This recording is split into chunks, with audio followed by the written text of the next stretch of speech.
المشاهدون الأفاضل، طيب الله أوقاتكم أينما كنتم بكل خير. أحييكم وأقدم نشرة أخبار المساء من الفضائية الإريترية والمستهل بالعناوين.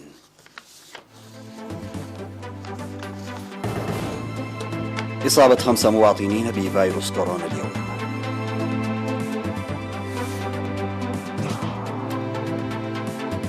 دور الخدمات الاجتماعية في تجمع القرى في روبروبيا. نفير لصيانة الطرق وحماية التربة والمياه في نقفة. أستراليا تعيد فتح حدودها الدولية بعد أشهر من الإغلاق لكبح فيروس كورونا. فوز الائتلاف الحاكم في الانتخابات البرلمانية باليابان. وانهيار كهف في البرازيل يسفر عن 9 قتلى من رجال الإطفاء. السلام عليكم ورحمة الله. أعلنت وزارة الصحة أن الفحوصات المخبرية التي أجريت اليوم في مراكز العزل والفحص في الإقليمين الجنوبي والأوسط أظهرت إصابة 5 مواطنين بفيروس كورونا، وأظهرت 4 من الإصابات في الإقليم الجنوبي، 2 في عد خالة وواحدة في دباروة وواحدة في عد قيح وإصابة واحدة في أسمرة بالإقليم الأوسط. بهذا بلغ عدد المصابين بفيروس كورونا في البلاد حتى الآن 6839، شفي منهم 6732 وتوفي 45 مريضا، فيما لا يزال 62 يتلقون العلاج في المستشفيات. وزارة الصحة الأول من نوفمبر 2021. أفاد مدير ضاحية روبروبيا في مديرية فرو بأن الخدمات الاجتماعية ساهمت بدور كبير في تجمع القرى، وذكر السيد محمد عمر وجود عيادة ومدارس من رياض الأطفال وحتى المرحلة المتوسطة ومشروع مياه يعمل بالطاقة الشمسية. وأوضح أن الطريق الترابي من فرو لروبروبيا وكذلك طريق عد قيح فرو الذي يمر بالضاحية وتوزيع قطع الأراضي للمتاجر خلق الأريحية في حياتهم الاجتماعية والاقتصادية، داعيا الجهات المختصة للاهتمام بالهاتف النقال الذي لا يصل لمناطق واسعة. وأفاد السكان مزاولتهم الزراعة المروية وتنمية الخضر والفاكهة منذ إقامتهم الدائمة. ويقطن ضاحية روبروبيا حوالي 4000 مواطن.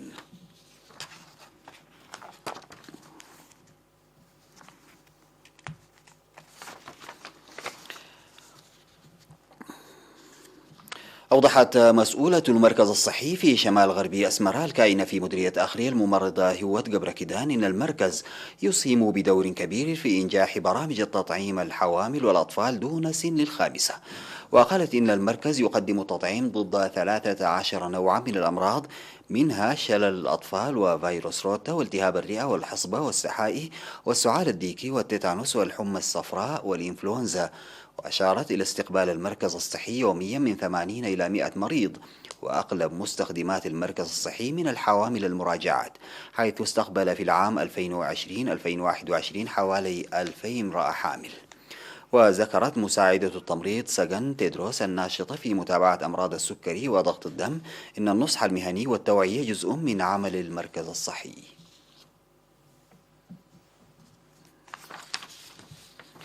قام سكان ضواحي بقلة وماريت واندلال ولابة في مديرية نقفة بنفير لصيانة الطرق التي كانت تعيق سير المشاة والدواب والسيارات، وكذلك بأنشطة حماية التربة والمياه.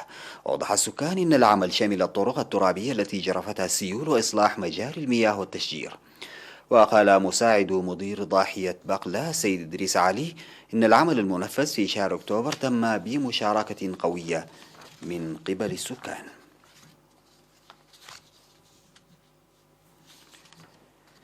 توفي في 30 من أكتوبر المدير العام لقسم القدرات البشرية في مكتب إدارة الخدمة المدنية السيد ستيفانوس إساق جراء مرض ألم به عن عمر بلغ 71 عاما.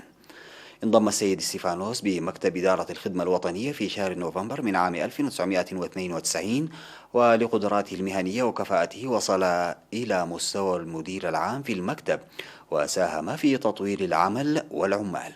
الفقيد ستيفانوس إساق رب أسرة وأب لابنين، وقد وري الثرى عصر اليوم الأول من نوفمبر بمقبرة زازارات في أسمرة.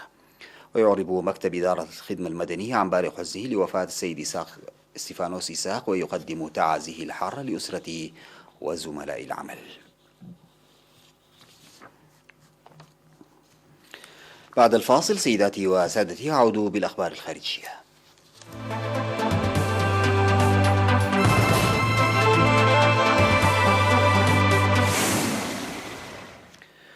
فتحت أستراليا الاثنين مجددا حدودها الدولية بعدما يقرب من عام ونصف العام من الإغلاق الذي تقرر فرضه في 20 من مارس 2020 لمواجهة انتشار فيروس كورونا، ما أثار مشاهد لم شمل مؤثرة في مطار سيدني. في المقابل أبقت السلطات على الإغلاق في بعض الولايات التي لا يزال معدل التطعيم فيها منخفضا، وحيث سيسري الحجر الصحي الإلزامي لمدة 14 يوما.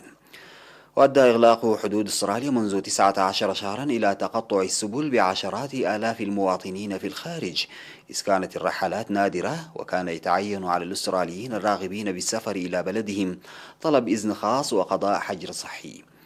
وقررت أكبر مدينتين في البلاد سيدني وميلبورن إلغاء هذه التدابير والسماح للأستراليين الملقحين بالكامل الآن بالسفر دون الحجر الصحي.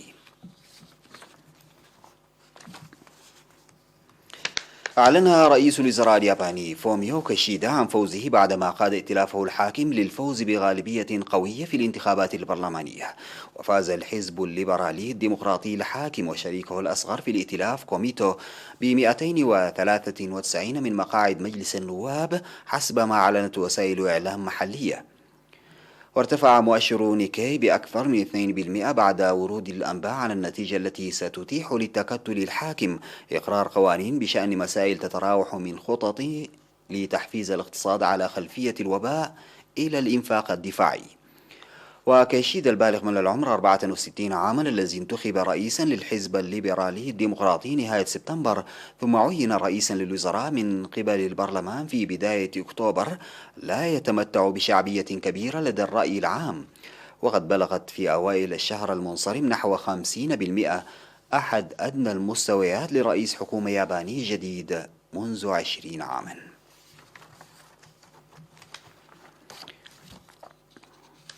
لقي ما لا يقل عن 9 من رجال الإطفاء البرازيليين مصرعهم بعد حبسهم داخل كهف انهار في مدينة التينوبوليس في ولاية ساو باولو. وقالت إدارة الإطفاء في ساو باولو على تويتر: قتل 9 وتم إنقاذ شخص واحد. وبحسب رجال الإطفاء فإن الأشخاص ال9 الذين تمت محاصرتهم داخل الكهف لم يستطيعوا تحمل الإصابات التي تعرضوا لها وتوفوا في مكان الحادث، بينما يظل الشخص الذي يتم إنقاذه في مستشفى بالمنطقة مصابا بكسور متعددة، كما أنه يعاني من انخفاض درجة حرارة الجسم. وأشارت وكالة برازيلية إلى أن المعلومات الأولية من إدارة الإطفاء تشير إلى أن 26 من رجال الإطفاء المدنيين كانوا يقومون بتمرين داخل الكهف عندما انهار سقف الكهف ودفن جزءا من المجموعة.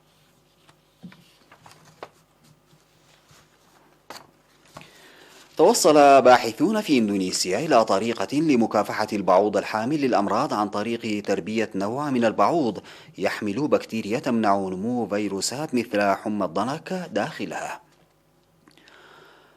وتعد بكتيريا أولبخية شائعة وتحدث بشكل طبيعي في 60% من أنواع الحشرات، بما في ذلك بعض البعوض وذباب الفاكهة واليعسوب والفراشات.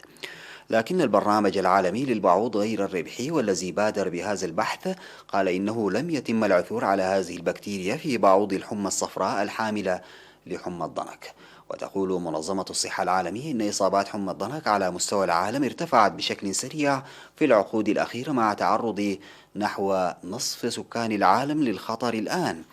يتم تسجيل ما يتراوح بين 100 و 400 مليون إصابة سنويا. ختاما سيداتي وسادتي لنشرة أخبار المساء أعود فأذكر بعناوينها. إصابة 5 مواطنين بفيروس كورونا اليوم. مساهمة الخدمات الاجتماعية في تجمع القرى في روبوت. نفير لصيانة الطرق وحماية التربة والمياه في نقفة. استراليا تعيد فتح حدودها الدولية بعد أشهر من الإغلاق لكبح فيروس كورونا. فوز الائتلاف الحاكم في الانتخابات البرلمانية باليابان. وانهيار كهف في البرازيل يسفر عن 9 قتلى من رجال الإطفاء. انتهت نشرة أخبار المساء قدمتها لحضراتكم من الفضائية الإريترية. شكرا لمتابعتكم، والسلام عليكم ورحمة الله تعالى وبركاته.